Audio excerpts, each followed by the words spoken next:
संगवारी हो जय जोहार, मैं रेणुका भारती से बोला था। आवाज सुनथन कहानी। एक जन ढेला रही जी, पत्थर रही से ओकरे साथ साथ उमन दोनों संगवारी हराए।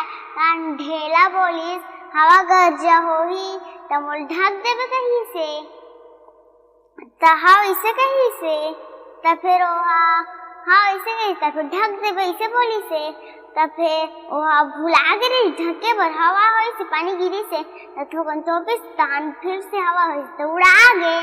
तब फिर ढेला घूर गए। तब फिर पत्थर नाराज हो गए। तब फिर आने ढेला लेके अपने तीर मना लीस।